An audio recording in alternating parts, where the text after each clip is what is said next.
سامي واش راك؟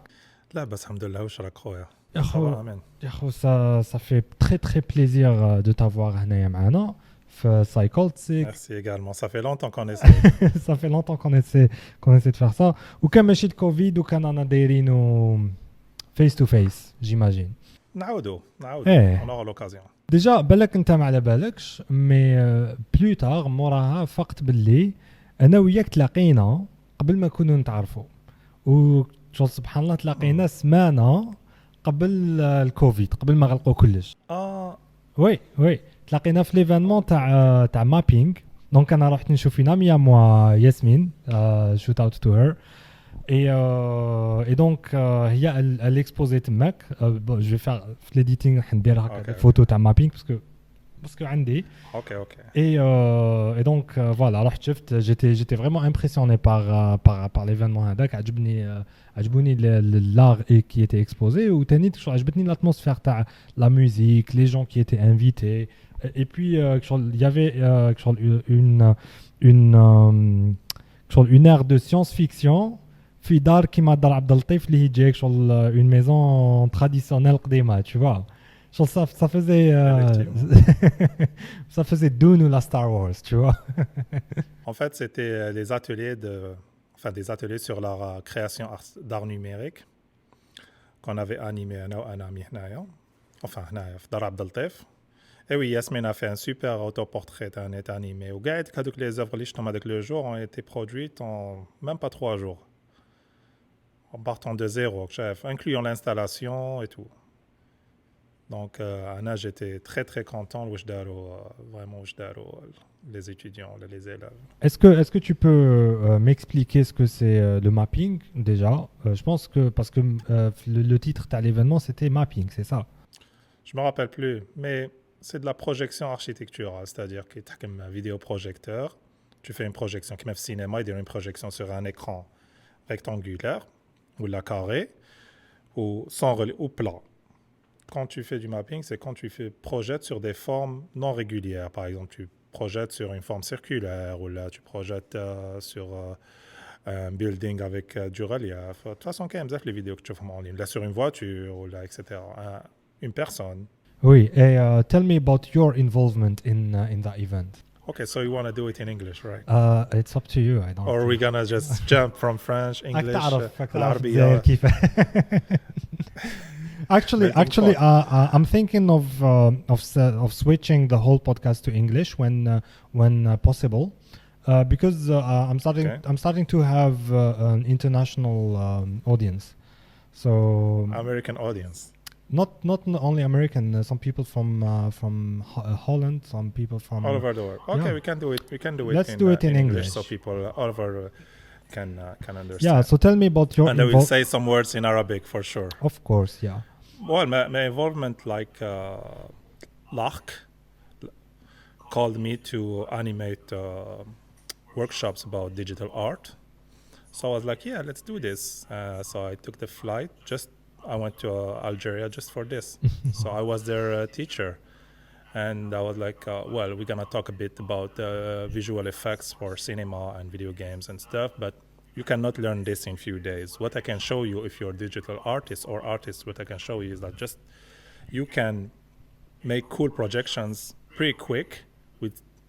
You can learn some tools and we can have a party. And that's what we did. Yeah, and what a party it was. Cool. I'm really glad you liked it. Yeah, I liked it a lot, especially the people who were invited, only like cool journalists. There was the Sneak Hotep, I think he's called, who was there. So I actually was with Yasmin, one of the people who exposed in the event. Our common friend. Our common friend. Yeah, actually, I realized later that we have other common friends. Yeah, of course. Yeah. So I was talking to her, and then she actually started talking about video games and how I bought a PlayStation and I'm playing all the PlayStation titles. And she was like, hey, she started actually talking about you and your involvement of video games. And then suddenly the conversation turned into like a half an hour appreciation of Samy.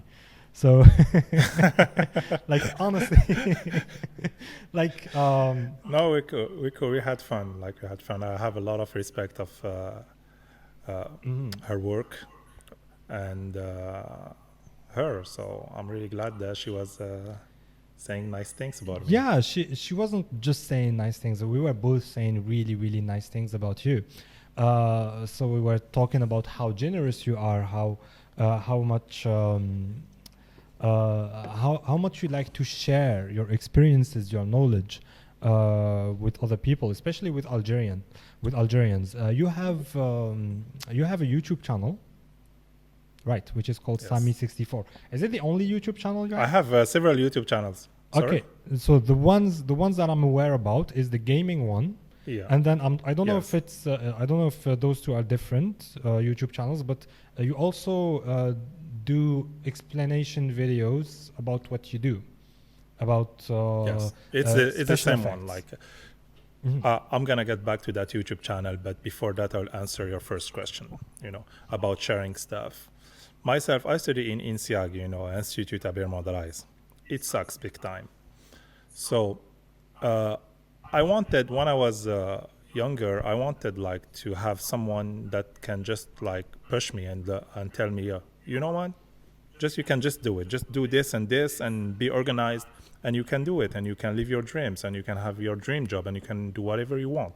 But I never had it. I only had people telling me that, you know what, this is for them, for American. This is not for Algeria. This kind of bullshit. Yeah, So I was like, you know what? Fuck that. Well, I can't say. you say can fuck swear. on Yeah, fucking your yeah. podcast. Okay. Fuck. So I was like, fuck this shit. And I was like, you know what? I'm going to do this because they tried to stop me in my whole career, And I wouldn't say I went far, but I did everything I wanted. So for me, inspiring the younger generation to do digital art is like natural. I started doing video mapping in 2007, 8. When I started doing it in Algeria, no one was doing it. Literally, no one. I was looking for people who can do it with me so we can share. Look, I learned some cool stuff. I couldn't find anyone. Anyway, then after people started to do it, but only commercially. I've never seen artists playing with it, sadly. So for me, it was like, yeah, let's teach this bunch of really different artists to do this, and they do it really well. And I think we can have more artists doing that. Yeah. You were Yes, you were gonna talk about yeah. your YouTube channels. Let me talk a bit about why I share Yeah. Actually, before coming to that before, YouTube channel. Before starting, It's something in it. just one thing. At some point, we're gonna have to talk about your career. Yes. So yeah, tell me about why you share. Why are you so generous? Because as a confirmation of what I don't think. Yeah, sorry. As a confirmation of what you were saying, in Algeria there aren't many people who push you or share with you stuff. There are a lot of people who bring you down, who tell you, it's like Sadly. yeah. So you do the Look. complete contrary. So yeah, tell me, why do you like to share so much? Here's the thing. I don't believe in that saying that says "Mulasnatek aduwak" that we say in Algeria. I don't believe in this at all. I believe if you learn a skill or something and you share it with people that are passionate about it, it's gonna get back to you. That's what I believe. Also, for example, before talking about my career, I never got my bachelor. I never got a bachelor. I was playing video games. People were passing the exam and I was playing video games because I didn't see anything interesting in university, And people told me I'm not going to do anything. And I was like, watch me. So for me, it's really important. You learn something, you have an experience. For example, you have this experience and people in your country don't have it, like access to big studios or traveling to this place or having this. So when you share it, you make it like accessible. What I like to say, if I did it, and I'm a Egyptian Bak, but I have a bachelor and master's in Canadian University.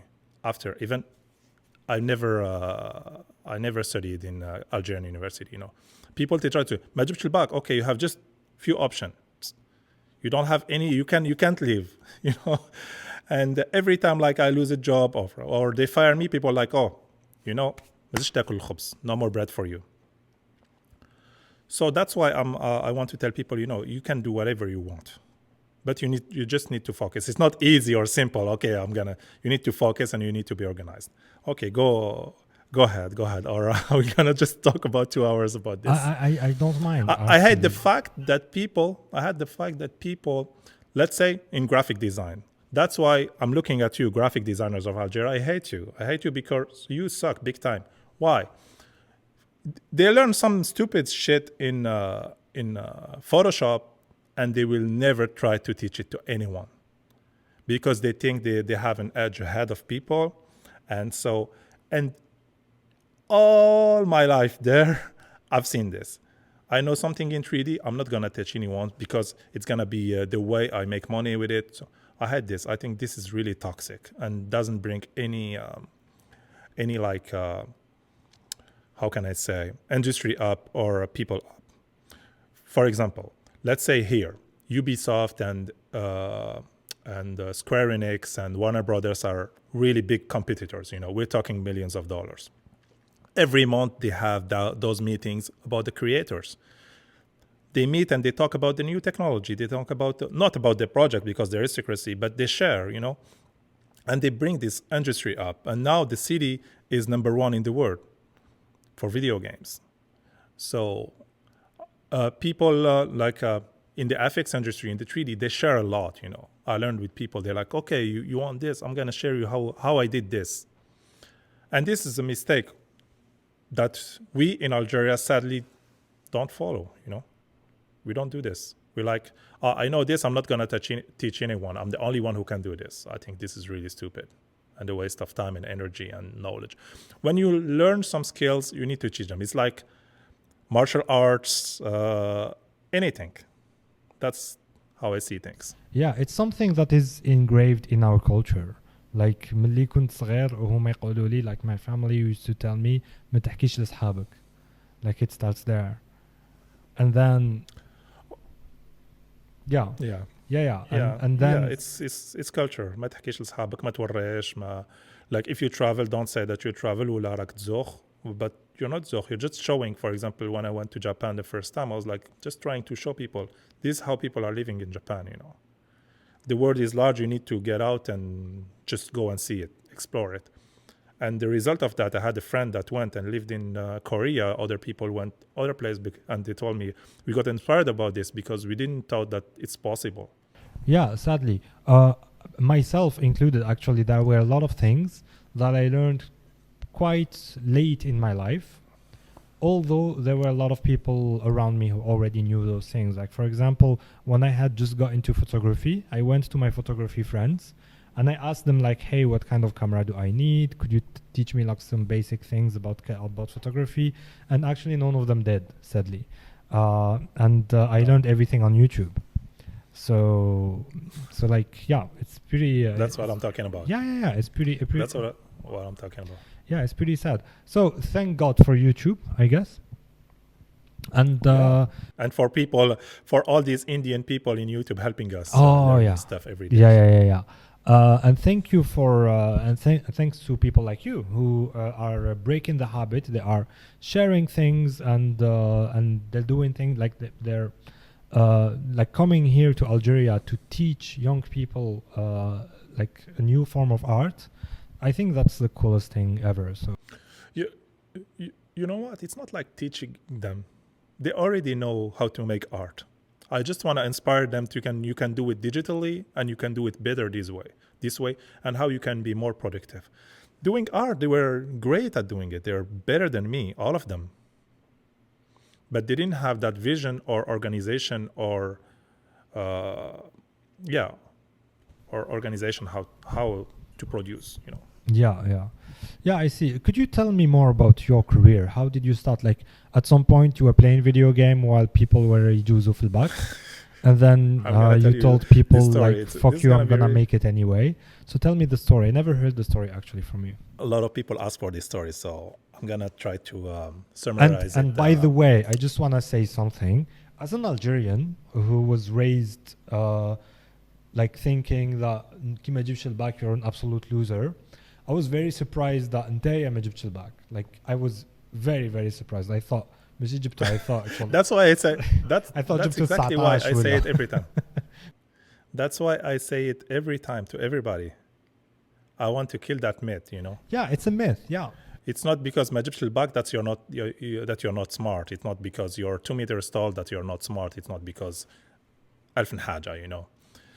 حياتنا قاع people try to summarize it انت Algerian, you can do this, you cannot win, you cannot do this, you cannot do that, you cannot go there. You know what? You can do anything. As any individual, of course you have handicaps because زدت في الجزائر mais bon. I'm gonna try to summarize the story. But before I'm gonna tell you, I don't really believe in career. I never cared about a career, ever. Just like I didn't care about bachelors. So I was playing video games and I didn't go to the back. And then I wanted to make digital art. I wanted to make graphic design, generally like graphic design, video editing, this kind of stuff. And there was no options in Algeria. Even Les Beaux-Arts didn't have that, or 3D. So I continued for like a year playing on my computer. And then I I discovered INSIAG. What's that? It's Institut National des Arts et Industries Graphiques. It's in, it's actually, for me, it's close to Blida because it's in La Côte. Okay. And I was like, okay, they learn Photoshop here, so let's get in. And it's 3 years, so I have nothing better to do. Let's go learn some stuff. I didn't learn much from them, to be honest. Like, with all the respect I have from them, most of the teachers, they suck because they don't have any vision, I'm not talking about talent because I don't believe in talent, but that's something else. Well, I believe in talent, but you don't need talent to be successful.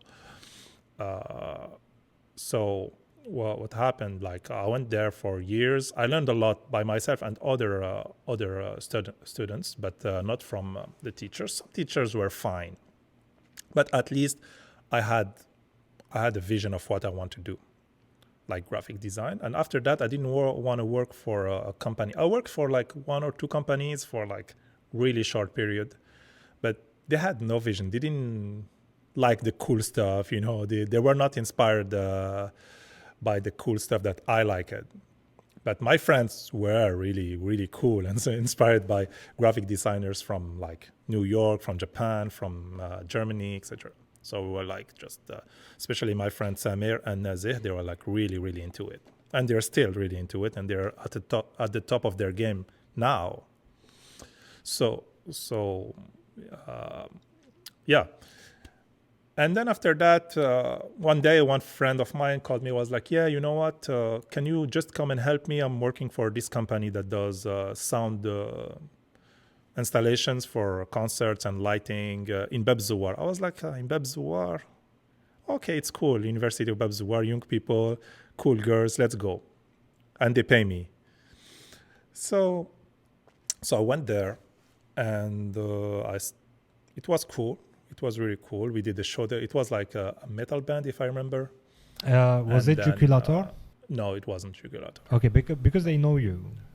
Ramzi from Yes. Jugulator. Yeah, Ramzi Curse knows you. Yeah. We all know each other because I love Same this generation. kind of music, Yeah. heavy metal.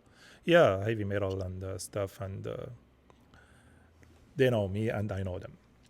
So yeah, and after that I started working for this company, and this company was like, oh, maybe we can no, the clients of the company were like, we need video projectors for this event. We need to do PowerPoints to pitch it. And I was like, oh, this is interesting. I started taking care of all the projections for that company, and then started doing mapping and lighting and lasers and stuff. Until I left the company to start my own company in Algeria. How did that go? It went very well, because when I left that the first company was controlled by a scumbag guy that wanted to. Well, actually, till today he didn't pay me tens of millions. Aha.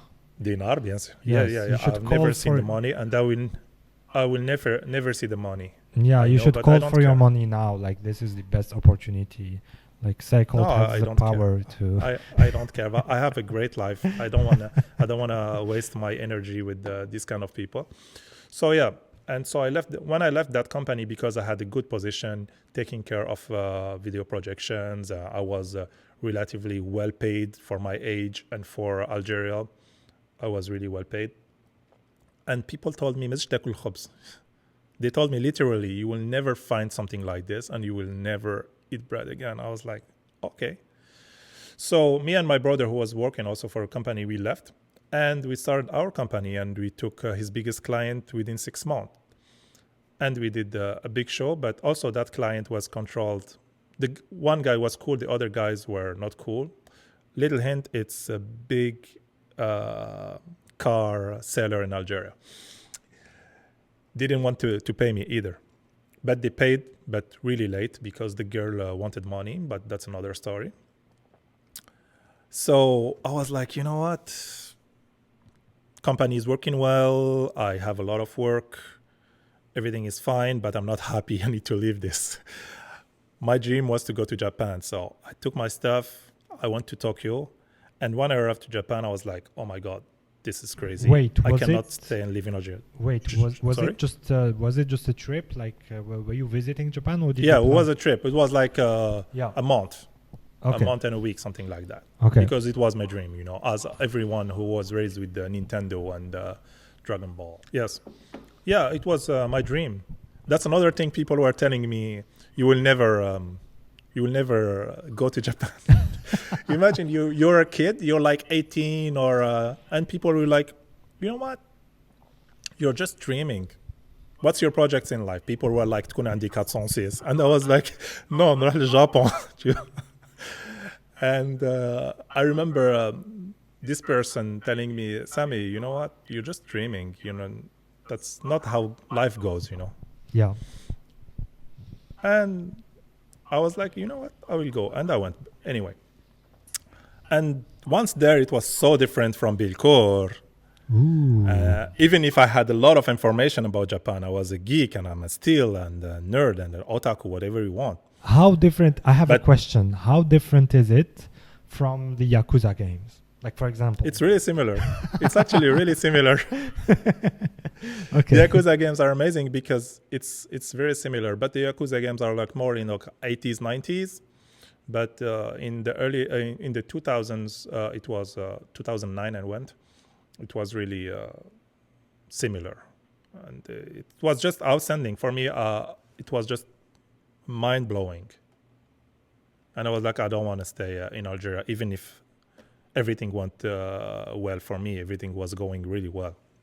So I was like, okay, I need to go to Japan, or to US, or to Canada, or to France, or anywhere. But France was too similar. Japan was complicated. USA was really expensive. And Canada said yes. So 6 months after that. Yeah, 6 months. Not even 6 months. Yeah, maybe 6 months after that, I was in Montreal to study for 7 months. Digital art. I again. see. Oh, okay. And How different? it's been, excuse me. How different were the studies between Canada? Did you studied digital art in Canada and also in Algeria? So, how different were the two experiences? depends. Okay. When I arrived to Canada to study in a private school for 7 months, that's what was the first project. It sucked. It was better than Algeria in some way, in term of organization, but the teachers sucked. They were not that knowledgeable, and I had too much knowledge for that specific school. So I didn't learn much, but I loved the city. I freaking loved the city. I was going to What 3 city days was after it? I arrived. I Was in it? a It was definite- Montreal. Okay. Okay. Montreal. It was Montreal. Yeah. Yes. So yeah, 3 days after I landed, I was in a heavy metal show, in the Ooh, middle okay. of the mosh pit. The day when I started school. Anyway, yeah, because I arrived just 3 days before school. The first school was okay, but I discovered that there was a great school here in Montreal, and that teacher that I'm saying that he sucked, like most of teachers, were like, you know what, you have too much skills for this. You should go to NAD. That school was called NAD, like Centre NAD, Centre National d'Animation et de Design. And I was like, okay, let's try to go to this school. They had the Porte Ouverte. I saw just that on another of your podcasts. Anyway, let's get back. What did you see on? A girl, her father went to Porte Ouverte in Bjaya or something, and that's how she started studying in that university. Okay. Yeah, I'm just gonna continue, tell you the story, because Yeah. sometimes you need to face the wave. So yeah, I went to that open doors, and I loved that school. I freaking loved it when I entered. It was like a dream. Because since I entered, I see posters of video games with the names of the students that worked on these games, like the Assassin's Creed, this kind of stuff. And the poster of District 9, one of my favorite movies, and the list of people that work. And then, boom, Avatar, boom, this movie, boom, this movie, boom, this movie, Eternal Sunshine of the Spotless Mind. A lot of great movies. And I was like, so people study here and they work on this project. That's crazy. So they did this presentation, and I was like, I want to study here. What do I need? They're like, you need a portfolio, you need this and that and that and that. But they would take just 2.5% non-Canadian. Yeah, because they had like, for 60 people, they had like over 200 or 800, something like that. It was crazy. And in these people that can get in the school, they had 2.5% non-Canadian resident. And I was like, okay, let's try this. So I did a portfolio with 6 photos and 6 digital creations. That's all. And I sent it with a letter that I'm talking about everything I love. And they called me. They're like, you know what? Come and one teacher want to talk with you. He read your letter and he want to talk with you. So I went, and after 5 minutes, he was like, you know what? You're going to get in. And this teacher, the same teacher, was the head of my master's this year, 2021. He was the head of the jury. Jury, yeah. And the thing is, here you are without back, like جوزت الماستر وجوزت الماستر وجبت الماستر, right? Yeah, yes. I did the absolute best note they ever gave. Ooh. They gave me like excellent shit, and they were like, you did the best presentation. That's and amazing. I wasn't even ready for that. Yeah, I'm really glad about it. I was lucky. I was really lucky though. Yeah, okay. So yeah, and after that, I started studying there. But now study was something else. Now it was something from another world, because I was studying from 8 in the morning to midnight almost every day. Not studying, being at school, because you study maybe 5 hours a day. But the people that were in my class, they were so advanced compared to me. They were so harbin. So I need to work way harder to keep up. I see. I need to work way hard. And they were talented. And they were, because here they have college before university. They call it Cégep here in Canada. And they trained them. Like for 3 or 4 years, they were already doing digital art and 3D animation and drawing, and they showed them pipelines and they showed them how to do. So they were killers. I tell you, in the 30 people that were in my class, they were all killers. And I'm like, oh my God, ya Rabbu shan indir hana. but I found my way. That I didn't was, want to compete with them. Yeah, that was actually a good contrast compared to the two previous schools, the two previous Yes. digital schools, because you told me in Yes. the two previous digital schools you didn't learn much, and probably you actually had better Even in level, Canada. yeah, better level than Yes. the teachers themselves. So now, Yes. even like يا مالح يا مسوس, like even the students were بزاف هاربين عليك, so you had to work from 8 to midnight. That was the problem. Yeah. The teacher were cool, but the studying there was amazing. I tell you, the studying there was wonderful. It was extremely hard, but it was amazing. Imagine the start of one class was like about Star Wars. So we're gonna talk about the storyboard of Star Wars and the special effect in Star Wars and work to something about Star Wars. That's an example. So school was really, really hard, and there was some people that were like pushing it to the extreme level because they were just crazy. They were so passionate about what they do, what they're learning, and they wanted to be the best because North American way of winner. Yeah, yeah, pioneers. And we had some friends from China that they came from China and they stay at school from 8 to midnight. And they don't go anywhere, no parties, nothing. And they were just crazy talented. They were like in another level, Yeah, so it was different because in Algeria, even when you work, you can be lazy, تقدر تفيس, etc. There was no way for that. I had to have A in every subject, in every subject to not have a problem with immigration after. I see. So I had that extra pressure because if you don't have good marks, it's not 100% you get your papers. I see. For me, it was like I need to keep up. But I learned a lot, and I was with amazing people, really great teachers. It was amazing. And after that, well, I'm shortening the 3 years of bachelor. Okay, yeah. And after that, after that, I started to work. But starting to work, not directly, but I've seen that movie Gravity with Sandra Bullock. And I was like, oh my God, this is so crazy. I want to work for this company. So I did my way to meet with the HR from that company. Because I was looking, there was a meeting, they would be there. I was like, yeah, cool. I want to show you some stuff. I want to do this and that. I want to work on cameras, on your movies. And they were like, okay, let's have a meeting. And we had a meeting, and on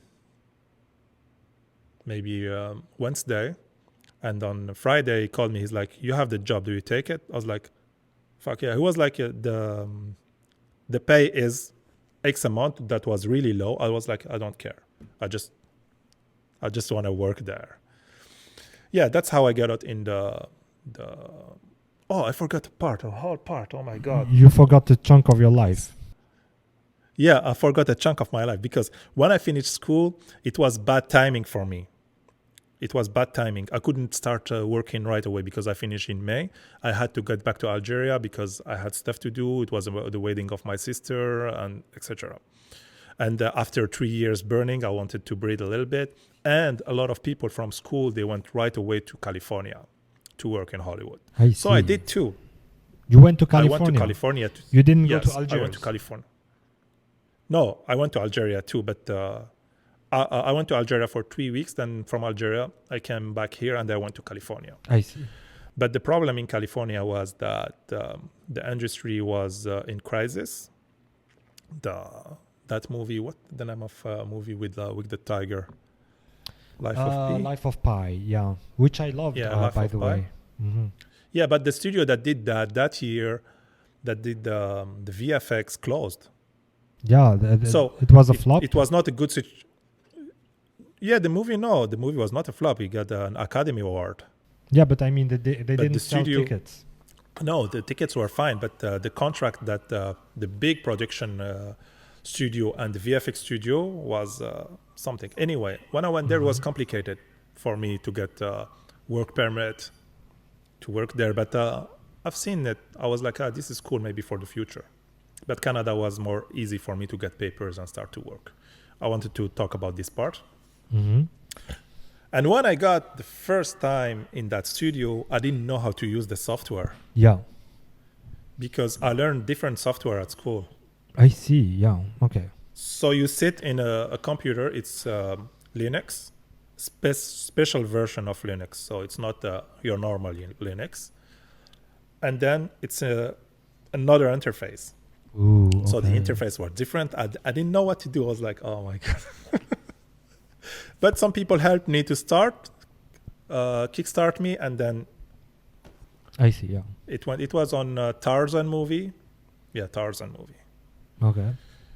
And then from then the movie, they were coming like one after another, you know. Yeah. Yeah. Yeah. And then you worked on a lot of movies. You actually had your own. You had a reportage made on you on ENTV. And I'm not sure whether On what? they. On ENTV, في la télé algérienne. They made reportage عليك and talking about the movies that you made. That you It's not can really yeah. reportage. Maybe beat section, and they invited me. Yes, they invited me because I was in Algeria for to give a workshop. Yeah. And they invited me, but they always do things wrong. They just invite me this year to talk about video games, and they did the things wrong anyway. NTV will be NTV for life. Yeah. So yeah, and after that, at some point, after years, it was my dream job, and I was super happy about it, and decided to quit and have a new life Okay. and travel the world. So yeah, so I quit my dream job, and everyone was like, "You are crazy." So this is And your I found dream. So wait. So this is your dream job in Canada that you quit again. Yes, Okay. And then you travel the world. I did my time. No, I was traveling before and after and All during. right. And after that, at some point, I was like, okay, this big movies like Marvel movie stuff, I don't want to work on this. Because Marvel people, you say you work on Marvel, they're like, yeah, it's cool, it's awesome, blah, blah, blah, blah. Yeah, it's cool. But working for Disney Marvel is hell. I see. The level of security is insane. The level of perfect pixel is insane. You know, on a 4K image, we could have a shift of 1 pixel in 4,000 pixel. That's what does that error mean? margin. What does that mean? If we create something or create a camera or create something, that thing can be shift or not in place 1 pixel maximum. Actually, 0.9 pixel. Okay. Can you imagine that? Okay. So, and it was really pressure, you know, the pressure of I didn't leave because of the pressure. It just, for me, I was at another point. You know, when you get something, you want this toy, you have this toy, you want another toy. I see. Yeah. You reach Kilimanjaro, you want to go Everest. Yeah. And at that point on my life, I was like, yeah, I want to go travel, go some places, and then we will figure it out. And it went really well because after this traveling, I went to Algeria, to India, to Mexico, to other many places in like one big trip. Yeah, one big trip or a few big trips. And then I wanted to work more into the industry I was working before, like video projection mappings and stuff. And I found contracts in that. People are like, yeah, we used to work with you here in Canada, so let's go make projections for domes and planetariums and this kind of stuff. So again, with my friend that studied with me in INSIAG in Algeria back, we teamed up and we created a company called Sam & Sam. And we're starting doing projects for domes and planetariums, you know, big domes and projection all around you, like a really immersive stuff. It's samandsam.ca. You can go see some stuff. Okay. Yeah, and we found ourselves doing a project representing Canada internationally. You know, we were two Algerians with no papers yet. Okay. No papers representing Canada. It was really ironic, you know. I was like the power of immigrants. Yeah. And the actual prime minister of Canada and not the previous Obama, they saw that project. They showed that product in the COP21 in Paris. It was made mostly by us. Really, really funny story. And then after that, I was contacted by a company to do a project for them in Saudi Arabia, a country where I was saying I would never go. Yeah.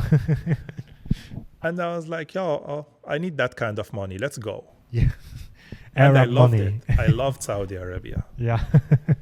You I love was Saudi surprised, but Arabia. What did you love about Saudi I freaking Arabia? loved the people. Okay. First thing, I tell you this story before we jump to video games. This podcast is going to be long. We have a lot of things to talk about. So before going to Saudi, people told me, you know what? When you're there, don't tell them you're Algerian. They don't like us. They don't like Algerians. I was like, what do you want me to tell? That I'm Canadian? I'm not even a Canadian. I wasn't. So in the plane, I sat with someone from Ivory Coast, Côte d'Ivoire. And he was like, oh, you want to go work in Saudi Arabia? You're going to like it too. But one thing, tell them you're American or Canadian. Because for them, there is like Americans, Canadians, Saudians, Germans, and the rest is bullshit, I was like, what is this? Yeah. And I was going to work. I'm going to tell you some, not spoiler, but I was going to work for the Prince. They had this huge event and they wanted like digital characters. Like it was in the crazy hotel next to the crazy palace, like marble, gold. Yeah. I'll send you some pictures. We cannot post them here, but I'll send you some. Okay. Yeah, because a week after I get back, they put everyone in jail. You know when MBS put everyone in jail, like all his cousins? Yeah. And anyway, it was 1 week after I get back. They invited a lot of people, high-profile people to that event to say they have a vision 2030 for Saudi. And people were super nice. Like, for example, I arrived to the airport and I have my Algerian passport and people were like, I was like, yeah, Algeria. Oh, he opens the VIP thing on the red carpet and he was like, you go here. I was like, okay. I took like, it's like something extra to check me or something, but it wasn't. Mm-hmm. People were super nice at the airport, first thing. Okay, cool. Then I started working in that palace thing, and they have like two guards. They have Republican Guard and they have the army, and they are the same number. One is pays allegiance to the king, and the other one to the prince. So the prince doesn't kill his father and take the power, and vice versa. So they're equal, two equal forces, so they keep the power. It's kind of crazy. Yeah.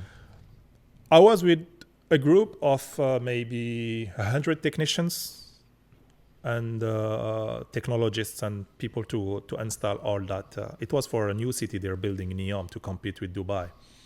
And I was the only one that were not from a Western country. Yes. I was the only one. But the guards, they didn't know that. They treat us very well. But when I told them that I was Algerian, it was extra well. At my decks, I had like extra cakes and stuff. Ooh, and they're like, oh, mashallah.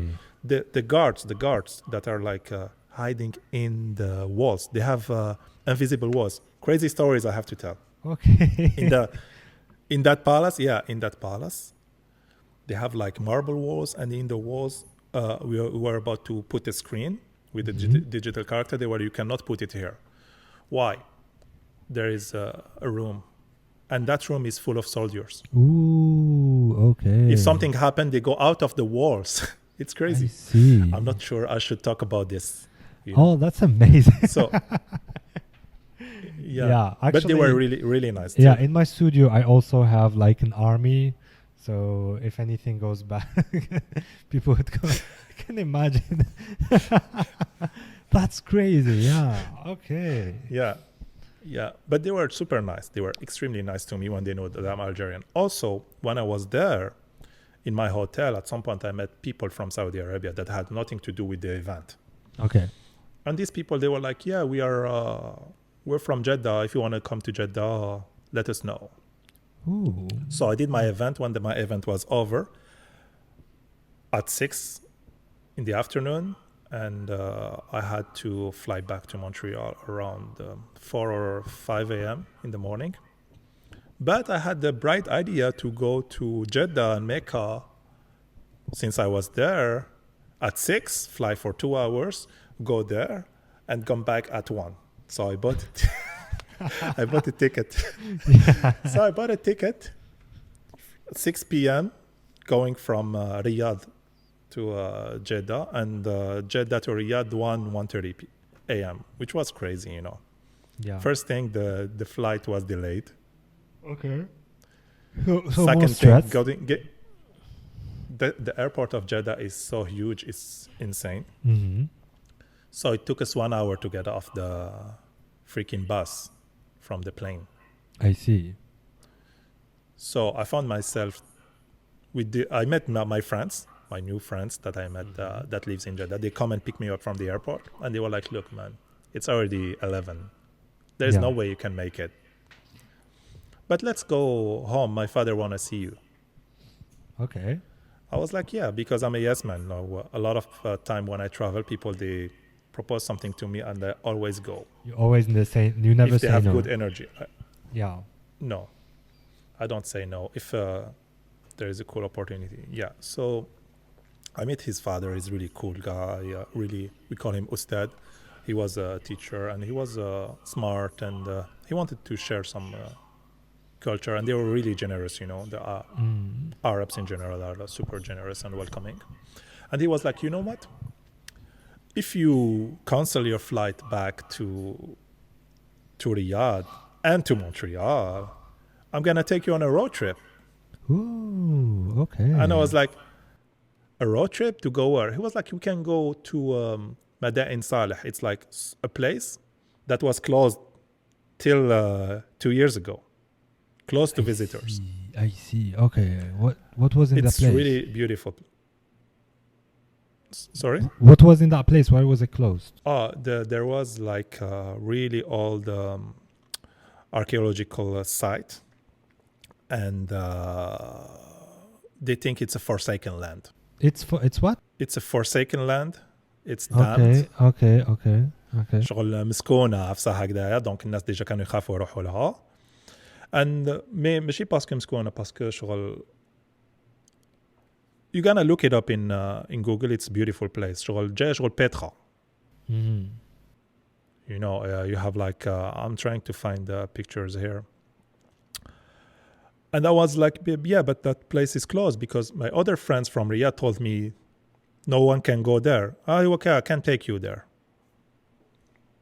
I was like, okay, yeah, this place. I don't know if you can see. Ooh, yeah, I've heard of it. Yes. I've heard of it. I'm gonna put pictures in the edit. Yeah. So it's Madain Saleh. So what I did, I was like, okay, I called my friend that was in Riyadh. I was like, yeah, I left my my luggage in my room. Take it to Montreal. I'm going on an adventure. I don't know when to come back. And they took me on an amazing road trip to the borders of Jordan, and it was just outstanding. We visited that place. It was just us. Nobody. And we had like super interesting. We met super interesting people, really generous. So I had an incredible experience. But yeah, I'm a bearded man that is 2 meters tall too. So, and that can speak Arabic. So that helps, but privileges. Anyway, people were amazing. Yeah, but everywhere I'm lucky. Alhamdulillah, I only meet really nice people. Yeah, so that was story of Saudi Arabia. What happened? Yeah, we're then? going. Bring me back. Where? So we were. So you went to Saudi Arabia to work there, and then what happened? Yeah, and then, what happened there? When I was there was a problem between this company that sent me and the client in Saudi. This is another cool story. So their client in Saudi were like, did you work a long time for this company, Canadian company? I was like, no, it's my first contract with them as a technical manager. oh, they were, we have problems with them. Can you just start working with us, not for them? And we pay you 3 times what they pay you. Whatever, say the word, we give you 3 times what they give. But how they tell it to me? They come to the pool, because after every day when I was working, I stayed there for a couple of weeks. I go to the gym and I go to the pool. And they went to the pool, they come to the gym, and they like really sneaky. Okay. We give you 3 times, we pay you cash, US dollars, I was like, dude, I came for a company with a team. I'm not going to let them down. Because they wanted me to work for them so they can tell the company, here, fuck off. Okay. And I do the work anyway. And for them it was, so I take 3 times the money, but this company takes nothing. But for them it's cheaper anyway. So I refused. It was another sketchy company. And at some point, we had threats. I received a text saying this is going really bad. We're not playing here. There's no more games. So I called the company here. I was like, look, I don't want to deal with the Garde Royale Saudian. So one thing, you fix this shit or I go to the airport right now. Okay. But then we fixed it. And then I continued to work for this company. And I still work for this company that does events, holograms. We do cool stuff. It's really like we play with gaming. You still work for them? Stuff. You still work for them now? Yes. Okay. So this is... They hired me because of what happened there. I see. So, and what do you plan for the future now? Oh, many projects. Build a studio, have a school in Algeria. I have many projects, but nothing for the short term, only long term. I can't talk about long term. Yeah, could you talk about the school idea in Algeria? Well, one of my dreams is to have a digital art school / VFX 3D animation school. Yeah. That would be public, so anyone can study for. Yeah, I don't want to open school. It's gonna be about 20 million باش تقرا, That's not gonna happen. And I want school because people, they want to learn this stuff. And if there is no YouTube, and YouTube is not for everyone, and a school give you some structure, and YouTube is not enough. We have a lot of young. Yeah, and I think we have 75% of young people, and it's just going to waste, all this talent, all this energy can be focused, and we can start up a real industry. I'm talking video games, I'm talking movies, I'm talking, Yeah. The thing of having 75% of young people today, the thing is, this 75% of young people is gonna be 75% of old people in 50 years. So yes, it's like a double-edged. I think that people never get bored of making babies, so don't worry about that. Depends. Actually, depends on the economies. Depends on a lot of things. It actually happened in True. Japan. So back in the start of but the economy was great. Our economy isn't. Yeah. Well, it's just in Norway too. The same thing. I wonder if the better I wonder if people would make more babies if the economy was better or worse. So that's something to be studied. If the economy gets better, people get generally better education, so they make less babies. Yeah, but maybe in our society, when the economy is worse, people get married less, so they make less babies. So true. Yeah, True. I don't know. I guess. But people didn't stop to get married when it was all fucked up in the 90s. You remember that guy? After Ben Talha, or I don't know which massacre, and he was like, "Ntuma tqtlu wa ana nitزوج." Wow. Yeah. That's powerful. So you can't stop love, and you can't stop the natural attraction of people. Yeah. You can't stop sex. So tell me about your YouTube channels. So tell me about what you are already teaching people through your. I guess. Yeah. We're talking Samy 64, right? We're gonna talk about video games. Let's talk about video games. This is gonna be like a long conversation. Just so you know, Just so you know, I'm experiencing Uncharted for the first time. The first one? No. I Or the actually second one? I got into the saga through the fourth one, A Thief's End, Yeah. and Yeah, that's a good one. god, oh my god, yeah, it's. I'm amazed. Like game Mind-blowing. design, it was a lesson for me on game design. It was. It is. It is a game that you can show in schools and teach kids about Yeah, game design. this is how you make a video game. Like to me, Assassin's Creed sucks in front of this one. Like, like I'm sorry, I'm gonna offend a lot of people. Yeah. But yeah, No. I agree with you. I agree with you. Look, video games, they're in my blood, in my veins, you know. And I always loved video. And it's because of video games that I was able to have the career I have or travel or do anything. I related to it because it shaped me. It shaped my mind. It shaped my personality. It raised me, you know. I was like raised by games. Uh, I started this YouTube channel because I found a lack of content about video games in Darja. yes, قلت شوف ما كاش كان سوا en français شويه بالك كلكو انسياو يديروا هكذا بدرجه ما راحوش كاع بعيد سوا بالعربيه ويتبعوا لعيبه تاع الخليج ولا تاع فرنسا. So I was like, yeah, let's start the channel so I can share with my friends all over the world because everyone is like living somewhere and we can talk about games. It wasn't meant to be big at any, and it's not big anyway. It's big for me, but it's not big compared to YouTube channels. So yeah, and I started talking about the gaming culture, talking about video games, unboxing stuff, talking about the games I love, talking about the industry, talking about how we make games, and also talking about my work. How do we do this, and how motion capture works, and how virtual production works, and this kind of stuff. Because I wanted everyone in Algeria be able to understand Darja, of course. يفهم Darja, and make stuff look less inaccessible. شغل simplifier, vulgariser la 3D ou Yes. l'art numérique en général. راك شايف. Is this something you do on Samy 64? Yes. Yeah, because I saw Yes. you work in a studio, and the things that you do in that studio, I don't think anyone does here in Algeria. No. Yeah, probably. So, I guess it's something that would inspire a lot of Algerians. Like someone would watch that video, maybe they would contact you and ask you some questions. Maybe they would invest. Oh, they will. Oh, they do. Trust me, they do. See? And maybe they're They gonna do. open. Mhm. I have not thousands. I have like dozens of messages every day.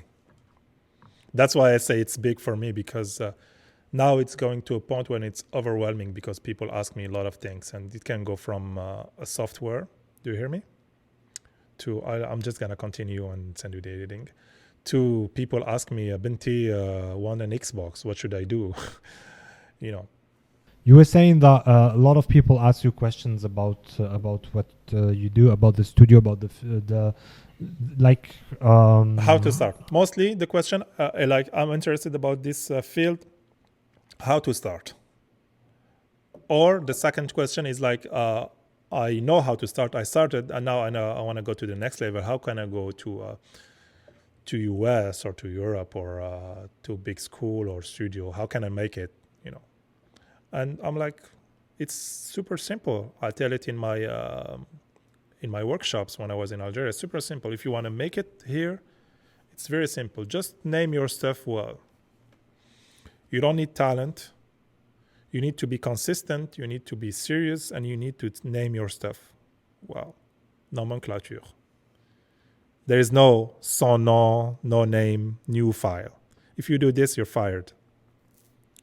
Just name your stuff. Like here, I'm gonna name the video SiCult Amin Rahmani recording and send it to you. That was the most important thing I learned at school. You mean brand your stuff? Like you're talking about No. brand? No. I'm actually talking about naming your freaking files the right way and putting them in the right folder. Just that. Yeah. That's the most important thing I learned in 3 years in a bachelor. And it was also the most important thing when I was working at Framestore Studios for the Marvel movies, because let's say you work on a scene and you put it on a folder. There is a specific folder when you put that scene. You cannot, and there is a specific way to name it. If you don't name it, well, it's not gonna work. Like the system won't recognize it. And you're gonna go do dailies in it's like a cinema inside the studio when you see your work with your boss and the production. They're all sitting there silent, small cinema, and they see and they're like, oh, 1 pixel off, fix this, fix that. If you arrive there and you didn't put your stuff in the right folder, it's gonna File not found. see it. Yeah, and everyone is gonna look at you and they're gonna tell you, come back tomorrow. Wow. Yeah. And if you do it Twice couple of times, you're fired. You're fired. And you feel bad because everyone is looking at you, oh, and you're like, oh, sorry, I'm gonna put it now. They're like, no, tomorrow. So they punish you for that. Even if they're not punitive, something I'm gonna, just because I'm talking about this, that's cool when I worked in these studios, is that this transparency. Everything is transparent. So that movie, Live, Die, Repeat, Edge of Tomorrow with Tom Cruise, that was a good movie though. They just finished it before I joined the company, but I could go on my boss' computer and see all his work on that movie. Imagine there is a company when you can see all the work of everyone anytime. I see, yeah. So you can't hide anything. And this helped a lot of people to learn, because after after work time, I was just staying there to check what people did on this movie, on this scene. And this transparency was amazing. I think everyone should do this. شفافية تامة. So you learn, and it makes things so much lighter, you know. Yeah. I had experience with this actually, with naming files, and also having all of the files that all of the workers there shared between them when I worked as an engineer. So yeah, the first thing that I learned was how to name the files and in what folders you put them. And then I realized that I could access all of the computers of all the other engineers, so I could see all of the other machines, how they were made, how they were designed, and it helped me to catch up quickly and learn quickly and be efficient at my work as quickly as possible. So yeah, I guess it's how to make your company work better, and how to catch up on things. Like, it's the basis of computer-based design. Yeah. Also it's gonna help you be more productive. Yeah. It's gonna help you so much. It's gonna help you to a point, incredible point. Like, someone came and asked me for something, a project I did in 2015. He was like, oh, and I went to my archive and I found it like in few minutes. I was like, yes, I have the files. This is it. Yeah. So yeah, let's get back to the YouTube channel. We were at the YouTube channel. Where were we? We talked about YouTube channels, and we're gonna go back to video games. So let's talk about your YouTube channel. Video games. Yeah, I said video games are my life. I like bred video games. So that's why I started this YouTube channel, to share with people, and now it's getting just bigger and bigger and bigger, because I would like to have a community that is respected all over the world, which is not right now. We don't even exist in PlayStation Store or in Nintendo Store. Algeria is not even an option. Yeah, and at the same time, like I'm gonna be honest with you, I'm almost 30 years old, and I only bought my first video games, like officially bought them, 2 or 3 weeks ago. Like, every time. Yeah, that's no problem. But still, there's like a reason why we're not part of the PlayStation Store, or because we usually crack games, and we usually look. People crack games all over the world. In Russia, they all crack games. In a lot of in India, the same, you know. But they exist. Yeah. I think we don't exist because we don't have a proper e-payment system. That's also one of the reasons. Yes. Because maybe you bought your first video game console recently, but a lot of people have been buying this for 30 years. even more. So I don't think we have, and if there is a legal offer that is good, like Xbox Game Pass, or a lot of people are paying for games in Algeria. They buy cards and they switch. People will pay. There is a lot of people that's gonna pay. Anyway, so that's about the YouTube. I don't know what to say because there is so much stuff I can say about it. I let you write the. Tell me, actually, I wanted to say something about how video games put you in the direction that you followed in your life and in your career. I know you don't like the word career, but you have quite a career. No, I have nothing about the word career. Just I don't believe in career. Yeah. Yeah. Because every time I left a job, people told me it's a big mistake and it was the best decision I ever did. I see, yeah. Actually, I feel the same way about video games. Actually, video games were the reason why I love cars so much. And my love for cars were the reason why I chose what I chose at university, and the reason why I became an engineer, a mechanical engineer. Video games dictated my taste in music, my taste in girls. Same. So, like that's interesting. Yeah, like Tomb Raider with triangular boobs. Yeah. And it's the same thing with my brother. I guess you know Wasim Rahmani. And yes, he actually got into rock music and then playing guitar and then becoming like a reference. So Wasim is your brother or your cousin? You did not know. He's my brother. Yeah, we live together. Oh, he's so talented. I love what he does. Yeah. So he actually got into video games because he got into the music that he plays because of video games. Yes. So it started with the soundtrack of Need for Speed Most Wanted, which had a lot of hard rock in it. Yeah. Of course. Legendary one. And then we bought Tony Hawk. Yes.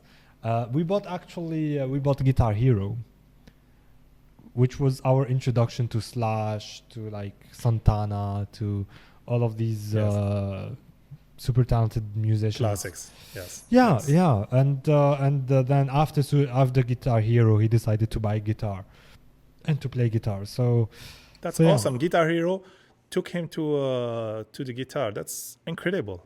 You know, video games are clearly the most underrated form of art, and it's also the most powerful one.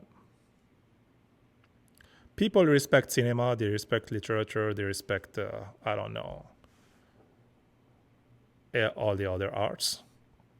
And a lot of people don't respect video games. They started respecting video games when the numbers of money went up, not as a form of art.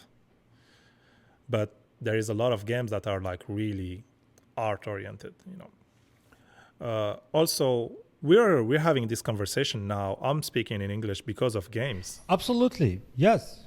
Because when I was with Yamane and Sonia هذيك ما نسميهاش she they taught us the wrong English.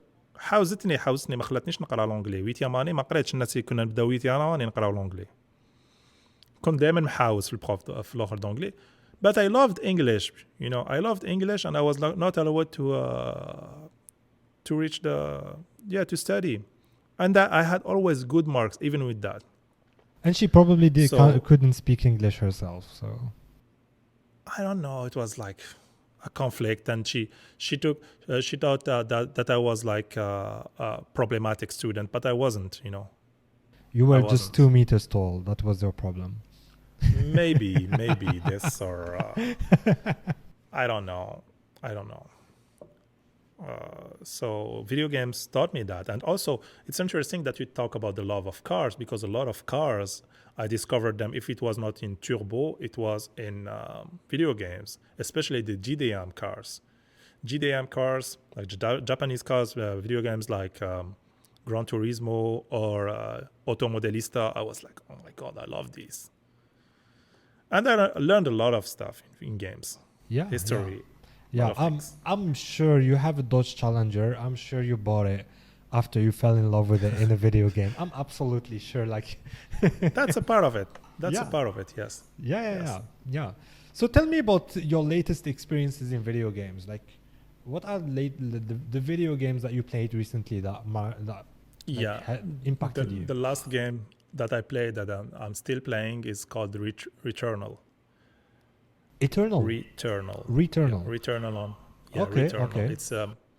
It's an amazing game. It's like a shooter, a shoot 'em up, not a shooter like Halo, a shoot 'em up like you remember those games when you like have a small plane and you destroy mini planes and there is bullets all over, like arcade. We call them shmup or shoot 'em ups, but it's like a character. So the character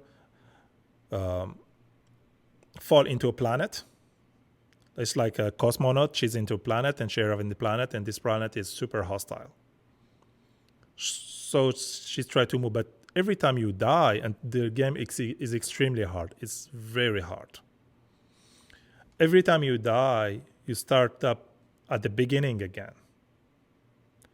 But the game levels are procedural, so there is rooms. Every time you enter a room, you kill the enemies, you go to the next room.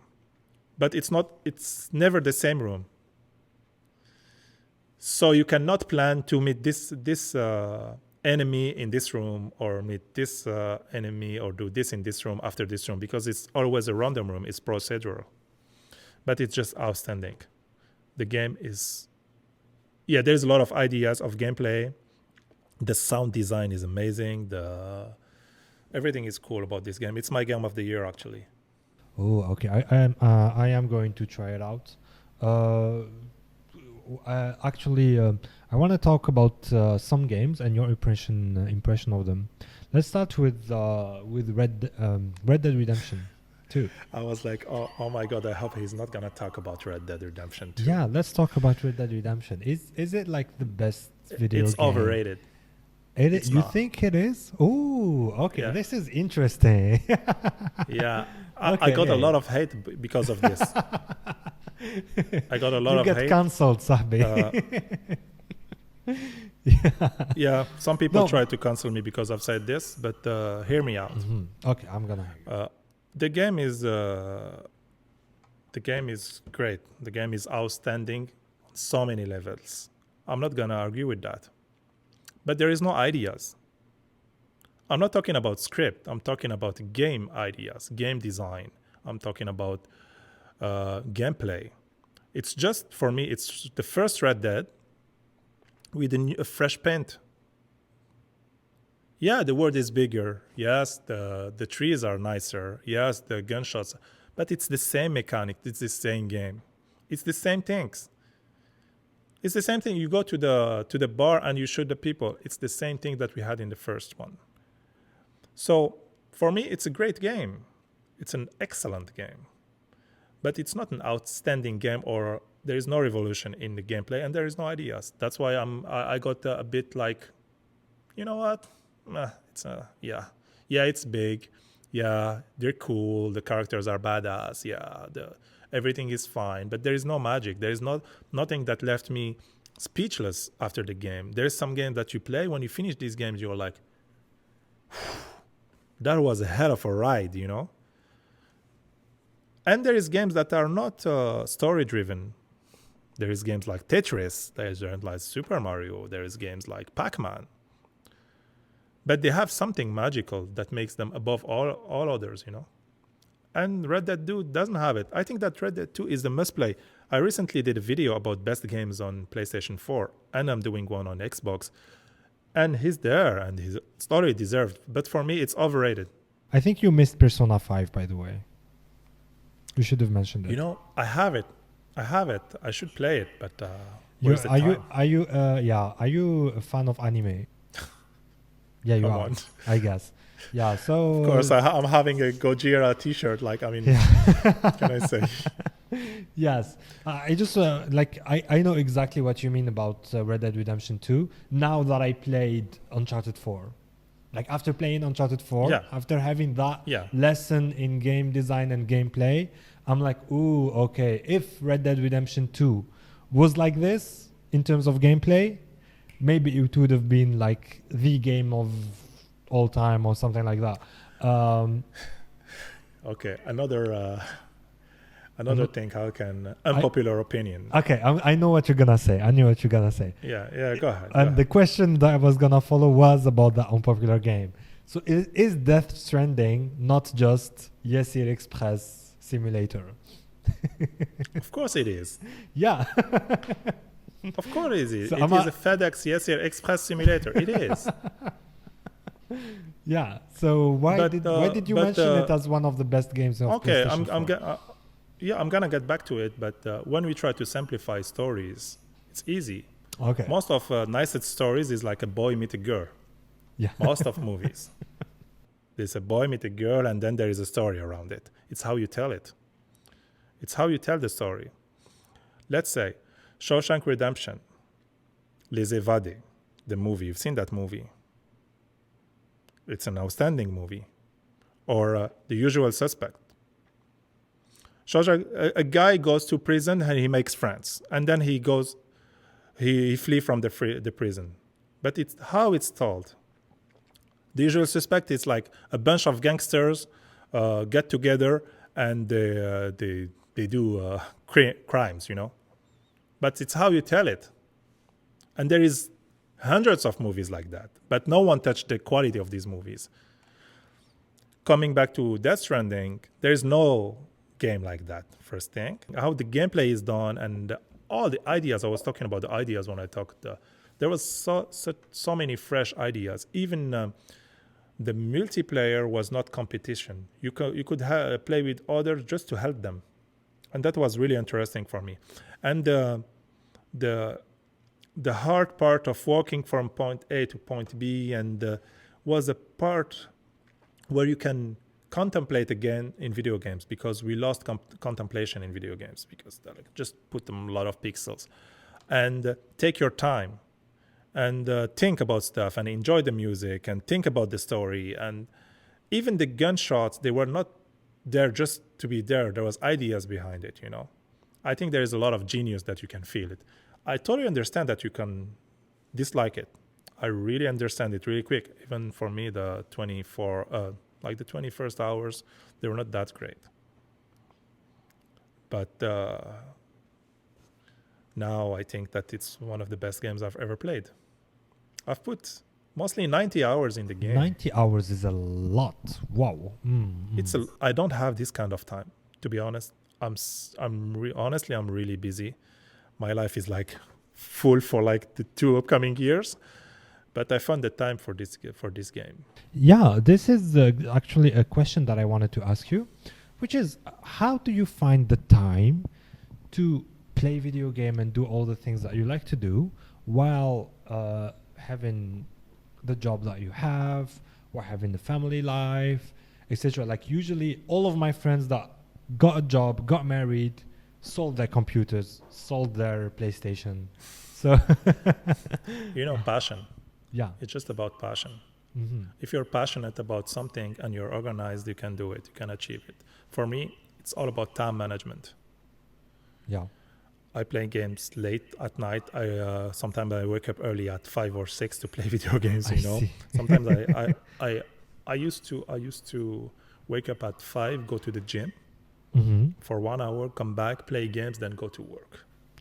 Crazy levels of energy, though. Yeah, I have a lot of energy and stamina. But here's the thing: we all have the same time. We all have 24 hours in the day. Yes. Everyone has the same time. No one has more. Like me, you, Elon Musk, Hideo Kojima. Then if you like something, you make time. Yeah. It's like if you love a girl, you don't say, I don't have time to meet you. You're going to make time. Yes. And find a time to go and meet her. Even if you live in Blida and she lives in Algiers, you're going to go at her place at 6 in the morning or whatever, you know? Yeah.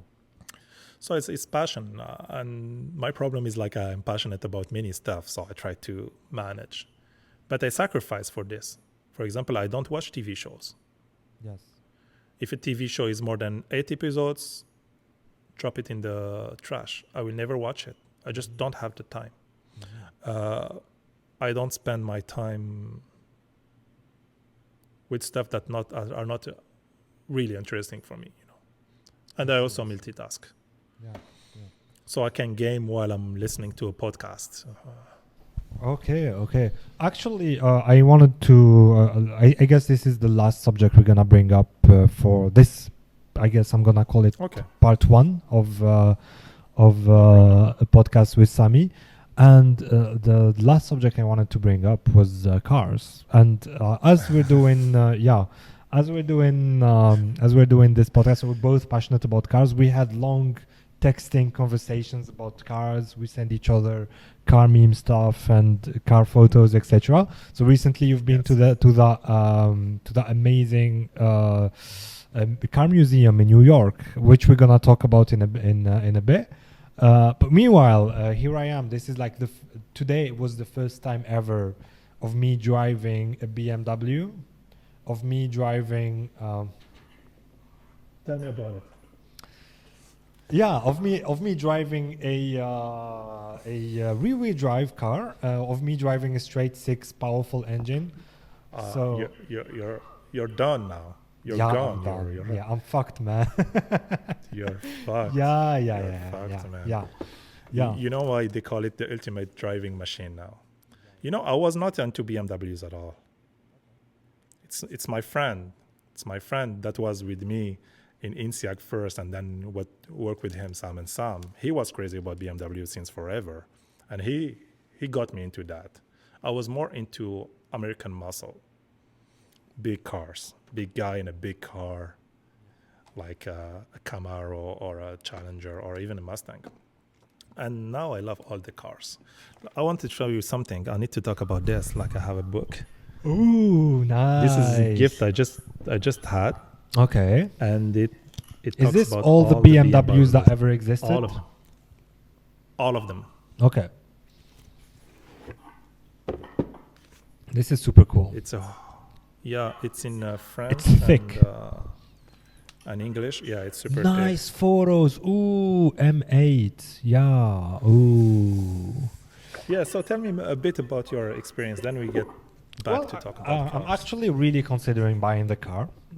So for which starters. car? It's E46. It's an E46 coupe. Nice. Coupe with. Yeah. If I'm going, I want one too. Yeah. If I'm gonna go, you there, need 2 doors. You don't need 4 doors. You just need 2 doors in. I actually don't need 4 seats. I just need 2 seats. Me and my girlfriend. Yes. That's it. Yeah. That's all you need. And I need agree 100%. I need a roll bar, a cage. So, actually, I'm really considering buying it. So I think I'm gonna sell my own car to buy this one. So it's not in the best shape. It's an Algerian BMW. It used to belong to Rabah Dariasa. Oh. Yeah, which means I'm gonna sell it as an NFT. I was like, he's gonna bring up NFTs and blockchains into his podcast. It's another topic. No, we're gonna talk about it. We're gonna talk about it today, actually. Yeah, I'm gonna make a video of زينو نهار اليوم صحة عيدكم. No, that wasn't him. The song تاع ولاد بلادي is ربح درياسة. Video of the car تاع ربح درياسة playing that song, and then sell it as an NFT. But I love this. I love this because there is story about the car. There is a story about the car, and that's super cool, and that brings up the value of the car. If you take up is it a 3-liter? Is it no. It was supposed to be a 3-liter, but there was an engine swap. I guess the first engine failed. So, and they couldn't repair it here in Algeria, so they just brought a new engine and they put in it a 2.3 liter. So it's not much, but it's honest work. Like no, the 2.3 is fine. It's fine. Yeah. It revs so high, and it revs so easily. Like it goes like so. It's so you know nice. that if you buy it, it's gonna break. Yeah, but what I want to know is how expensive it's gonna cost me to fix whatever brake problem. Well, the parts are expensive, but in Algeria, like the mechanics is not that expensive. Yeah. The thing is like you need to change the stuff that's gonna break 100% now. Mm-hmm. Like your cooling system Yes. is gonna blow up, like in every E46. Yeah. Because it's made of plastic, right? Yeah, and like it's cheap. It's Yeah. like it's gonna leak oil for sure, Okay. like all BMWs. And yeah, that's the thing you should worry about right now. I see. Yeah, I don't want a car that eats a lot of oil. Like, I'm gonna be honest with you. It's kind of expensive. But Look, it's a BMW. It's I gonna know. I know, but there are some like exaggerated cases. Like some cars eat like 5 liters. E46 BMW. Oh my god. Yeah, like some cars eat 5 liters of oil every 100 kilometers, which is like No, that's too much. No, that's too much. No, yeah, that's what I mean. A crazy leak. No. Yeah, I'm already like spending, I guess, 8,000 dinars a month, which is not actually 10,000 dinars a month on gas only in my car. So if I'm gonna add, if I'm gonna add 5,000 dinars of oil to that sum a month, No, it's gonna no, be no, fine. No, it's not gonna be like this. No, you know, Mhm. you won't need 5,000 every month. No, Yeah, you then shouldn't change. You shouldn't add or change the oil more than once a year. To be honest. okay, but the oil is not You that change- expensive, so like yeah. Yeah, but no, it's not an issue changing the oil for me. Yeah. The issue is like the car is gonna break. Yeah, even if the car breaks, whatever problem it has, the thing is, I You need to be learn. yeah. Before investing in that car, I need to be in a situation where I won't need the car every day. Like I won't have that thing where I have to wake up and get in Daily, my yes, car yes. and go to work with it daily. Like whenever Yes. I'm gonna quit my job, then I'm gonna invest in this car. And then because whatever job I'm gonna have after this is something that's gonna be something that I control, something that won't put me in a situation where I would travel to Algiers every day, etc., which is what I'm doing now. So Mhm. so yeah, for now I'm just gonna stick with my car. But as soon in a few months, in 2-3 months, as soon as I'm done with my job, I'm gonna be like, I yeah, think this is the right way to do it because yeah, it's gonna break. And what do you do if you need a car and your car is broken? absolutely. But before buying it, check it. Take it to a mechanic to check it and ask the guy what did they change lately yeah. to see what are the expenses that are coming up to you. Yeah, so after driving it a bit, I saw that it doesn't heat up. This is important for me. The guy said that he changed the cooling system. He changed the clutch system. The clutch felt really well, really good. And there's like 50,000 dinars worth of work on it, including an ABS plug. Okay. I don't know what else. Like La Carrosserie needs some work. La Carrosserie is like kind of beat up. It's not broken It's or okay. anything. It's not that expensive. You can give it some love yeah. when you get the The money. chassis is like really. I didn't see any problem in the chassis itself, so that's Okay. important for me. The suspension is really. Okay, so let's talk about cars now. Yeah. So, tell me about your cars. Tell me about your 3 cars. You have 3 cars. You have 3 cars, or do you have more? I think 3 cars. I have more than that. You have 4 cars, right? Yeah. You have like a Actually, Nissan Sunny. I'm considering. You're considering a 5th one. Yeah, What are you considering? I'm considering an E46. Shit. We're gonna be bros. You're gonna be brothers. Yeah, I'm going to buy an E46 in the upcoming week. I already put money on it. So Please make Waste it an of money. M3. Is it an M3? no, it's a 330 Ci. Okay, yeah. It's like exactly the one that I was gonna buy without the engine, though. Yeah, it's like the most powerful. I'm not sure that the 330 Ci was in Europe. I don't know, but Anyway. but it says 330 Ci, so. Okay, so it's the same. Yeah, yeah, it's really fun. It's really powerful. It's fun. Yeah, that's what I'm getting. Yeah, I guess also- good choice. Have you considered the 1 Series? No, But it's a small car. hell no. I will never buy a BMW that is not a 3 Series. What about the Z4? Come on. Never. Really? Is it too small or what? No. What's the problem? It is too small. That's the problem. I was about to buy a Z3 and I sit in it. I could see over that because it's top down. I could see like little over. I was like, If you get in a crash, your head is gonna be cut off. yes, but no matter the car, if I get in a crash, my head is gonna be cut off. In any car. Okay. So Tell me. maybe I can talk. Maybe rather than talking about my cars, I can talk about the cars I want to buy, or I want to have. Because my cars they're like ordinary cars. So I'm going to mention your cars. So just so people know what we're talking about here. So you have a Dodge Challenger RT with 5.7 liter, right? V8.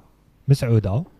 Yeah, you have a Mercedes E200, right? E-Class? No, it's E-Class 320. All right, good. Which eats a lot of gas, actually. Oh yeah. Yeah. Hungry gas. bitch. Yeah, it's premium gas. Premium gas, but it's probably the smoothest ride you can have and the most comfortable ride.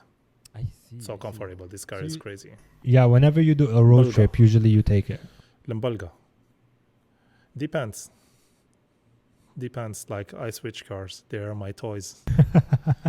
Yeah, and then you have a Nissan Sunny that it has. No, I don't have a Nissan Sunny. Whatever it's called. Yeah. Whatever it's called. Like it's a Nissan تاع خالتي. اللي تسوقها خالتي.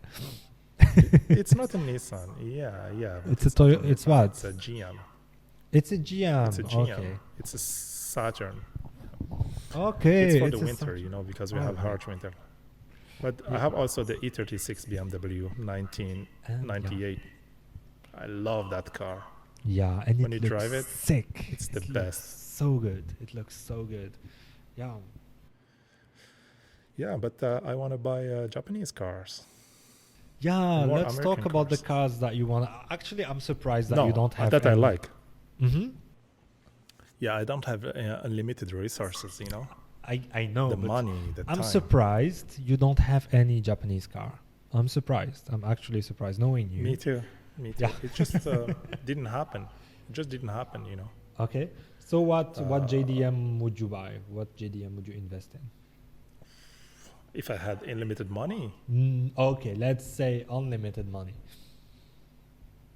If I had unlimited money, of course, I'm going to buy them all. I'm going to get the R34. I'm going to get all the Godzillas. I'm going to get the Supra, of course. I'm going to get the Evo, RX-7. I love them all. Like, as I told you, I like all cars. But the car that I want is a Land Cruiser. Ooh, okay. That's yeah. But that one, I guess you gotta buy it here in Algeria. باش تحوس بها هنا في الجزائر. Land Cruiser, I think you can. Are you sure? You can't now because Doula, you need authorization. I don't know, this kind of stuff. I was about to buy a Nissan Patrol back in the days. They were cheap in Algeria. Yeah. Brand new but cheap. But I didn't. And, Yeah. I'm just gonna rent one and go with it to the American desert instead of going to Timimon or Tamarast. Sadly, but هذه هي. I see. So tell me about the cars that you want to buy with your resources. If you had like the opportunity, the right car comes up, what would you get? First thing, I will get Subaru Wrx Impreza. I really like that car, blue, with the stars, yellow stars, like the rally one. And I love the design of the Evos, the Mitsubishi Evos. Okay, which ones? The 10 or the ones before? I love them both. Yeah, that's some cars that I like, but of course there is other cars. There is other cars that I like, like I don't know, Porsche. What kind of Porsche would you get? تقول لي Cayenne, it's Oh my over God. between us. No, never. It needs to be 911. Needs to be 911. Yeah, it has to be 911, yeah. Yeah, it's a 911. Or in my budget, maybe a 28. 944. No, 944, yeah. Yeah, 944 with a V8. I think they would be perfect, yeah. No, there is no V8 inside it. It's a The- V4. There is a V8 Porsche. I'm pretty sure. Yeah. No, not You that. can- Not 944. Mela 928, I'm not The sure. what they I'm not did, sure about like the number. They took a V8 and they cut it in half to create that car. Okay, wait. I'm gonna check. Yep, it exists. Yep, 928 V8. Not 928, 944 we're talking. No. The 928 featured a large front-mounted water-cooled V8 engine driving the rear wheels. Yep, 4.5 liters. Yes. It was. I know about this because it was featured in Top Gear Patagonia Special. No, I know, but I'm talking about the 944. Oh, okay. Okay, the 944 didn't have. They took that V8 you're talking about and they Uh-huh. split it in half to make the motor of the 944. I see. Yeah. And they put a turbo on it. Okay. So is the 944? Yeah, it's newer than the 928, right? Yeah, you know what? Talking about cars, let me tell you a quick story. Okay. An experience I had recently, like a month and a half ago. Mm-hmm. There is a family here in Canada that has a huge collection of cars, Yeah. considered in the top 5 in the world. Keep talking, no? And they want I'm just gonna. have kind of an exhibition, not a museum, but an exhibition with the cars. And they're looking for companies to do like visual effects on the cars, projection and stuff. And then they reached out to us. And at some point we had to go and see the cars. And man, it was incredible. It was incredible because when we got to see the cars, first room, and I couldn't take any picture. First room, you have like 40 old school American cars from the 50s, really cool cars, Cadillac, Chevy, And then in the upper floor, they had like 30 Porsches and Ferraris and Lamborghinis. And it was just outstanding, everything they had. And it just kept going up. And then in the next warehouse where they keep the car, we got in, and they had a Diablo that used to be Michael Jackson's car. You were talking about Rabah Driyasa. Okay. And they have a Countach. Yeah. They have a Countach in the living room. They had a living room with the Lamborghini Countach in the living room. The Countach is the living room is where you need to put your Countachs, right? Yes. Yeah. But they had the first Benz ever. The first Benz before it was Mercedes-Benz, the first BMW. Oh, okay. And their collection, they had like over 500 cars, classic collection cars. This was But in the New thing York, is, right? Like the Countach. No. It was in Canada, but I can't tell you where. I cannot tell you exactly where, and because the collection worth $1 billion. The Countach is 0 kilometers. That's the craziness of this car. Like they have cars. They have a car. It's brand that new. belonged to brand new. Out of office to the hangar and stayed there for 20, 30 years. Yeah. It's unbelievable. Like people, they fly from Arabia. People, they fly from Sultana of what's the name of that Brunei, just to see this collection, just to see it in the middle of the snow. And it was an amazing experience because we've seen like the first GM, the first even Simon Templar car. They had at some point they were like, I just have the one model Ferrari that owned by Shaquille O'Neal, and they make it Targa, and it's not even a Targa. They make a target just for him, Okay. and he have it, and he has crazy cars. He had cars that were owned by people like I said Michael Jackson, the Prince of Jordan, the King Yeah. of Jordan, Okay. and he even have Himmler's car. What's that? Himmler, you know Himmler? No, I Like don't. he was the right hand of Hitler.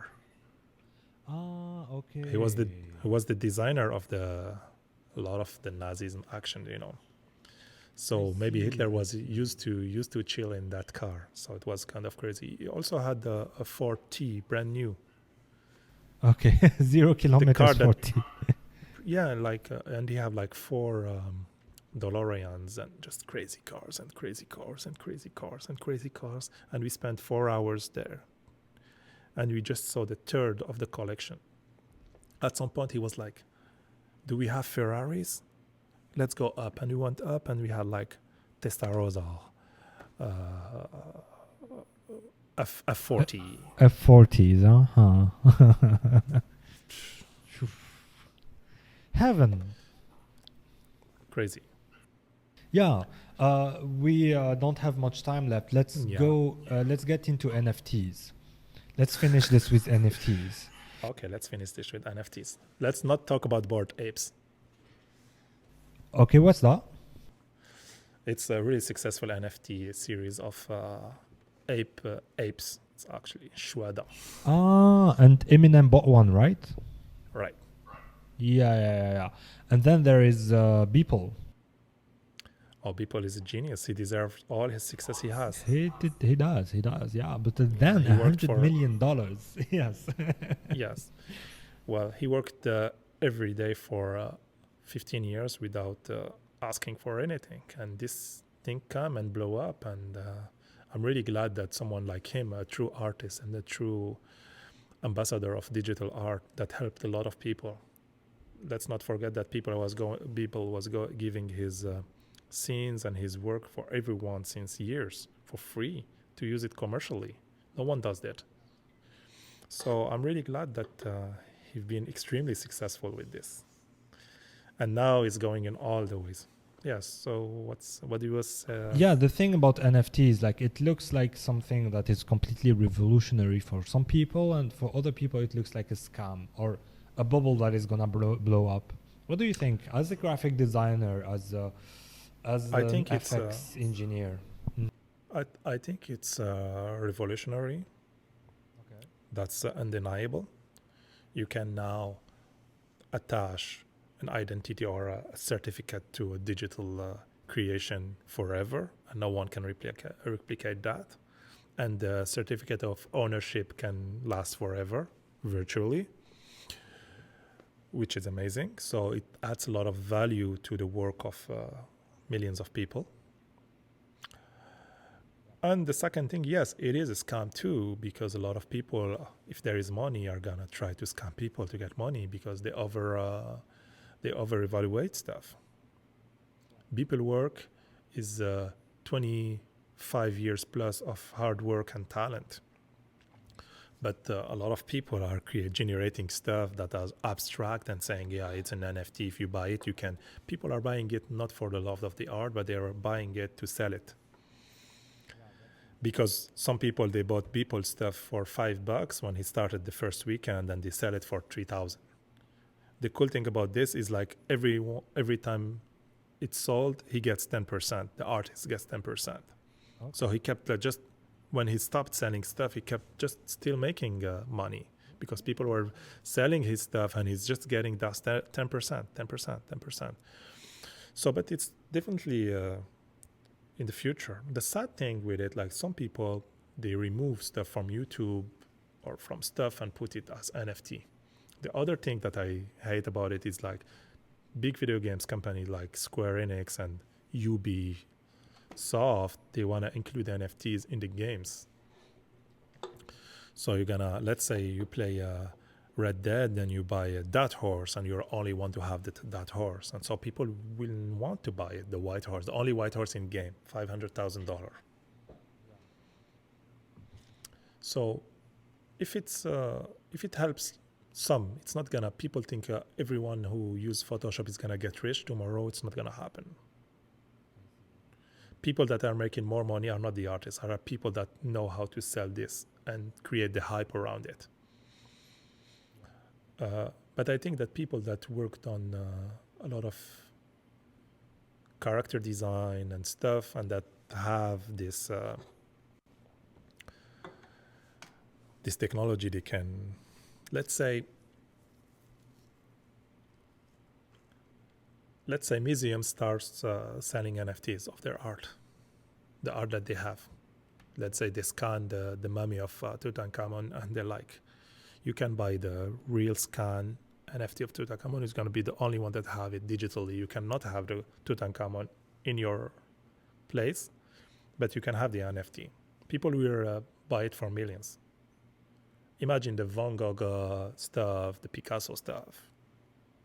But then, like you a have photo or a scan of a Van Gogh can still be copied. Like, this is the problem with NFTs. Like, when you buy a painting, even the Van Gogh can be copied.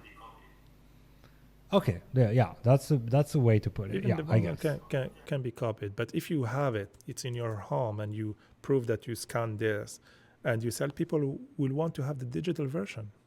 But you can touch it. There's also generation. Yeah, like, but there is a generation now. The new, the Gen Z, they don't care. Yeah, they don't care whether it's... They're not used to have physical stuff. Like, in my time, the game, you buy a game, you need the game physically. You know, you have a relationship, you keep the game, you take care of the game, put it on your back, take it home, play the game, remove the game. Now the game, you download it and you play. Yeah. A lot of people, they play on their phones, and it's all digital. Same thing for the music. It's on Spotify. It's on, yes, thanks. It's on Spotify, so they never touch, a lot of people, they never touch a CD. Yeah. Music is on Spotify, and that's it. And do you see yourself going and renting a DVD or a Blu-ray to watch a movie? No. It's so inconvenient. Yeah. It's so inconvenient. On Spotify, my media is on torrent.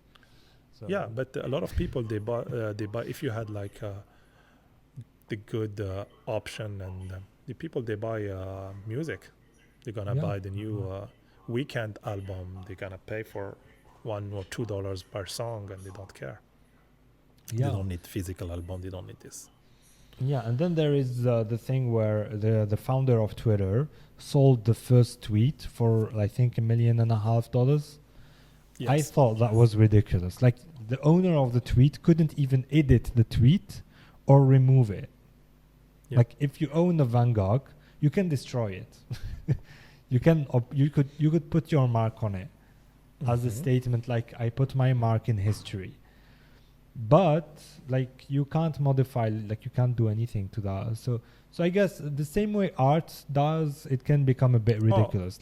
You can modify it. It's just gonna be a new piece. It's like you take a Van Gogh and you draw yourself on the. It's gonna be new art. Let's think about let's say street art. They come and they do a drawing, and someone come and do another on the top and do another on the top. It's the same. I think that the digital life is going to blend with our real life, and it's not... People, they want to own stuff. They have like a PlayStation account with 400 games. They don't care. They're like, it's super convenient. I can change country or move. I don't need to... And they never lost my games, and humidity will not kill them, etc., etc. Yeah, and they won't catch COVID. Yeah, they won't catch COVID, and you can take that Van Gogh NFT and go into the metaverse and show it that you have it, like some people, they show off in the virtual world. Yeah, so like the Matrix is upon us. Yeah, and that's not necessarily a bad thing. What I think is, like, we need to find... I actually search to find how I can make money off this shit. That's all I think about. How can I make this shit? I know that this is gonna bring a lot of work for me, but I want to make like absolutely. Yeah. I'm gonna put this episode as an NFT and to the highest bidder and see what happens. That can be interesting. Yeah, so Keanu Reeves was telling the story on an interview. He said that he met a couple of children, and they asked him about what the Matrix was about because they hadn't watched the movie yet. And he told them it was about this guy who discovered that reality wasn't actually a reality; it was like a virtual reality. And then he wanted to know like what reality is actually, and he wanted to get into reality and get away from the virtual one, etc. Even though the virtual one was better, etc. And the kids were like, "But why didn't he stay in the virtual reality? Like, Yeah. Who why cares? didn't matter?" Yeah, yeah. So Yeah, what does it as you matter that said, it's like? I agree with that. A lot of people are scared about this metaverse thing, but I don't think we should be scared. It's gonna be a part of us. Like, we are already like augmented humans. You know, this is an extension of us. This is your memory.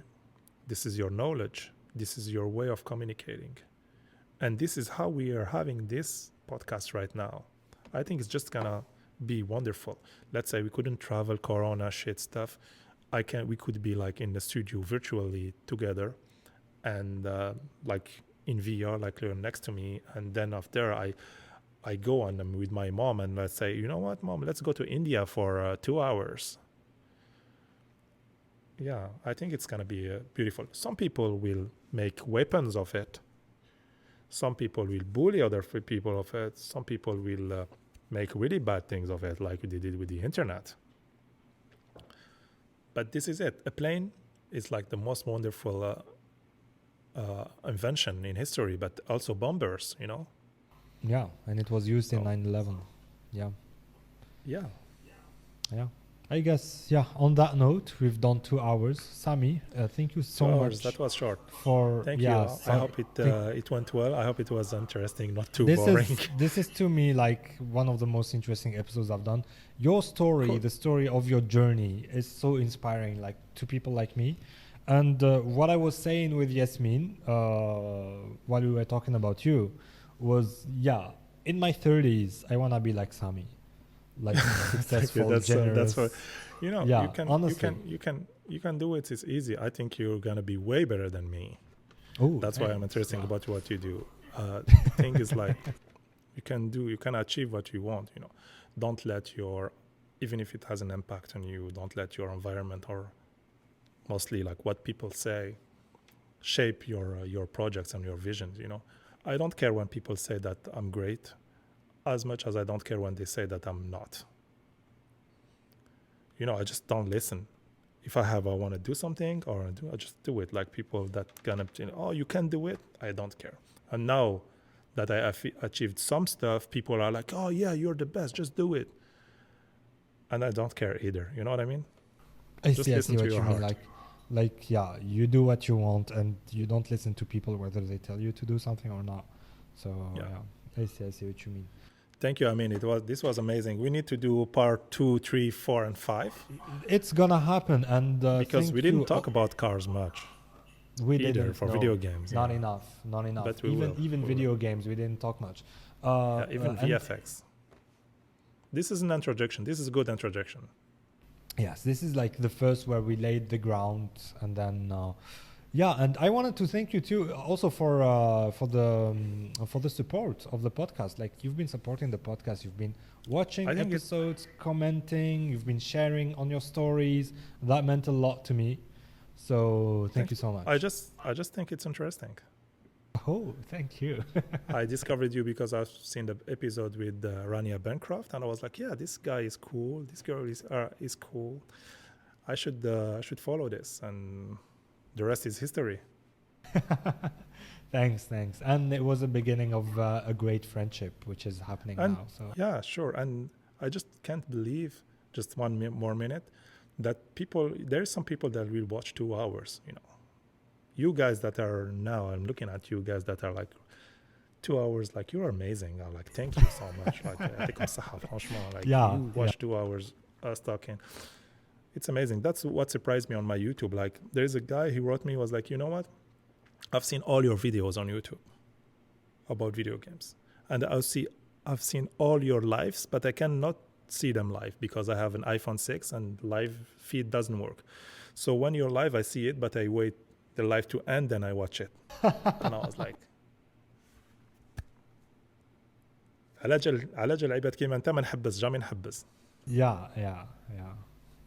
So, wow.